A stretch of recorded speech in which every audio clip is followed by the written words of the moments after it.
মাটির চুলোয় একদম ঝাল করে গরুর মাংস কষা, সঙ্গে ছোট ছোট মাছ দিয়ে ছোট ছোট আলু চচ্চড়ি এবং পাটের শাক ভাজি করে আজকে বিকেলবেলা সবাই পেট ভরে ভাত খেলাম। আসসালামু আলাইকুম সবাইকে, আশা করি আপনারা সবাই অনেক ভালো আছেন। চলে আসলাম নতুন একটা ভিডিও নিয়ে। আশা করি আজকের এই ভিডিওটা আপনাদের কাছে অনেক ভালো লাগবে, তাই আজকের এই ভিডিওটা কেউই স্কিপ করবেন না, সবাই সম্পূর্ণ দেখবেন। তবে চলুন শুরু করি আজকের ভিডিও। পাটায় বাটা মশলা দিয়ে মাংস রান্না করলে সত্যি খেতে খুবই ভালো লাগে। এখন আমি আদা, রসুন এবং জিরা মশলা সব কিছু বেটে নিচ্ছি। বাটা শেষ হলেই আমি এই যে মাংস রান্নার প্রস্তুতি নিচ্ছি।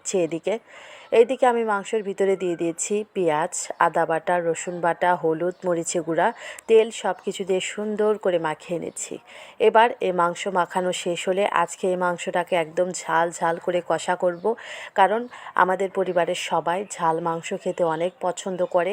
তাই যখনই আমি মাংস রান্না করি তখনই চেষ্টা করি ঝালটা একটু বেশি দেওয়ার, কারণ আমাদের পরিবারের সবার কাছেই মাংস ঝালই পছন্দ। যাই হোক, অনেকেই এই ঝাল মাংস খেতে পছন্দ করে, আমরাও এর ব্যতিক্রম নয়। আমার মাংস মাখানো কিন্তু এখন শেষ। এবার আমি মাংসটা মাটির চুলোয় দিয়ে দিচ্ছি। এবার জালটা ধরিয়ে দিব। মাটির চুলোয় রান্না করতে কিন্তু বেশি একটা টাইম লাগে না, জাল ধরিয়ে দিলে খুব তাড়াতাড়ি মাংস হয়ে যায়। আপনারা এখন দেখতে পাচ্ছেন মাংসটা কিন্তু বলক এসে গেছে। এবার আমি এটাকে নেড়ে চেড়ে দিচ্ছি। নেড়ে চেড়ে দিয়ে আমি আবারও ঢাকা দিয়ে দিব। মাংসের ভিতরে কিন্তু আমি আজকে আলু দিয়ে রান্না করব। আলু দিয়ে মাংস রান্না করলে খেতে খুবই ভালো লাগে। আমি কেটে পরিষ্কার করে রেখেছি। আর অন্যদিকে দেখেন এগুলো কি, আপনারা আপনাদের এলাকার ভাষা অনুযায়ী এগুলোকে কি বলেন একটু কমেন্ট করে জানাবেন। আমরা সিরাজগঞ্জের ভাষায় এগুলোকে বলি সাজিনা। সাজিনা দিয়ে আজকে ছোট ছোট আলু দিয়ে ছোট ছোট মাছ দিয়ে চচ্চড়ি করব, তাই কিন্তু তারই প্রস্তুতি চলছে। এগুলোকে সুন্দর করে পরিষ্কার করে নিচ্ছে আমার ছোট বোন। আর এই যে এইদিকে মাংসটা হচ্ছে, মাংসটা আমি হেসেলে দিয়েছি। প্রায় 10 মিনিট যাবৎ মাংস ঢাকা দিয়ে রাখার পর এবার আমি মাংসর ঢাকনাটা খুলে মাংসটা নেড়ে চেড়ে দেখতেছি যে সব কিছু ঠিকঠাক আছে কিনা। মাংসটা কিন্তু এখন কষানো হচ্ছে, একটু পরে আমি সামান্য ঝোল দিয়ে দিব, বেশি নয়। আপনারা দেখতে পাচ্ছেন মাংসটা কিন্তু কষানো প্রায় শেষের মধ্যে।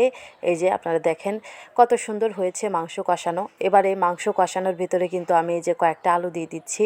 এখন আলু না দিলে কিন্তু পরে দিলে আবার সিদ্ধ হবে না, তাই আমি এখনই দিয়ে দিচ্ছি। এই যে দেখেন, এবার আলুটা দিয়ে আমি সুন্দর করে নেড়ে চেড়ে দিচ্ছি।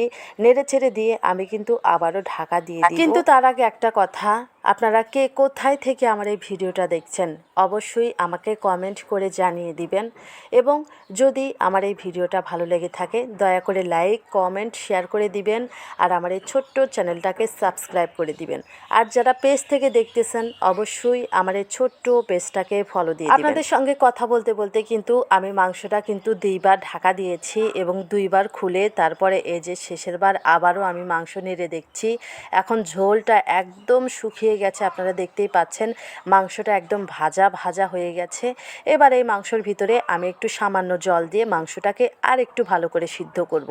আপনারা দেখতে পাচ্ছেন এই যে এখন কিন্তু আমি মাংসর ভিতরে জল দিয়ে দিয়েছি, একদম বেশি না, অল্প করে ঝোল দিয়েছি। এবারে ঝোলটা যখন শুকিয়ে যাবে ঠিক তখনই কিন্তু আমার মাংস রান্না করাটা হয়ে যাবে। এবার চলেন একটু বাইরে গিয়ে দেখাই। বাইরে কিন্তু পাটের শাক বাছা হচ্ছে। এই যে দেখেন এগুলো একদমই তাজা, এগুলো আমাদের গ্রামে চাষ হয়, সেখান থেকে আমরা কিনে এনেছি। এনেই কিন্তু এই যে বাছা শুরু হয়ে গেছে। এগুলো সুন্দর করে বেছে ধুয়ে তারপরে কিন্তু আমরা ভাজি করব। গরম গরম ভাতের সঙ্গে এক মুঠো পাটের শাক ভাজি হলে সত্যি পেট ভরে যায়। গরম ভাতের সঙ্গে পাটের শাক ভাজা খেতে আমার অনেক ভালো লাগে। আপনারা কারা কারা এরকম একদম তাজা শাক গরম ভাতের সঙ্গে ভাজি করে খেয়েছেন অবশ্যই অবশ্যই আমাকে কমেন্ট করে জানিয়ে দিবেন। এখানে কিন্তু অনেকগুলো শাক, আর এতগুলো শাক মাত্র 20 টাকা দিয়ে আমরা এনেছি। গ্রামে কিন্তু সব জিনিসেরই দাম মোটামুটি কম। এইদিকে দেখেন এগুলো হচ্ছে ছোট মাছ, আমাদের গ্রামের হচ্ছে নদীর। এই ছোট মাছগুলো একদমই তাজা, আপনারা দেখতে পাচ্ছেন। এই যে একটু হাত দিয়ে আপনাদের দেখায়, একদমই তাজা। এই তাজা তাজা মাছ দিয়ে ছোট ছোট আলু কেটে দিয়ে তার ভিতরে কয়েকটা পেঁয়াজ দিয়ে এবং সাজিনা দিয়ে রান্না করলে খেতে খুবই ভালো লাগে। আপনারা যারা এরকম ছোট মাছ দিয়ে ছোট ছোট আলু দিয়ে চচ্চড়ি করে খান নাই অবশ্যই খেয়ে দেখবেন, খেতে খুবই মজা লাগে। এখন কিন্তু এই মাছগুলো কেটে নিচ্ছে আমার ভাগ্নি। আমার ভাগ্নি মাছ কাটে একদম ধীরে ধীরে, তার মাছ কাটতে কোনো জুলুম নেই, ধীরে ধীরেই কাটে। আপনারা দেখতে পাচ্ছেন একটা করে মাছ ধরে ধীরে ধীরে কাটতেছে। যাই হোক, কাটতে থাকুক, সমস্যা নেই। আমি ওইদিকে মাংস রান্না করতেছি। তার ফাঁকে একটা কথা, ভিডিওটা কিন্তু প্রায় শেষের মধ্যে। যদি ভিডিওটা আপনাদের কাছে ভালো লেগে থাকে দয়া করে লাইক, কমেন্ট, শেয়ার করে দিবেন আর আমার এই ছোট্ট চ্যানেলটাকে সাবস্ক্রাইব করে দিবেন। যারা পেজ থেকে দেখলেন অবশ্যই আমার এই ছোট্ট পেজটাকে ফলো দিয়ে দিবেন।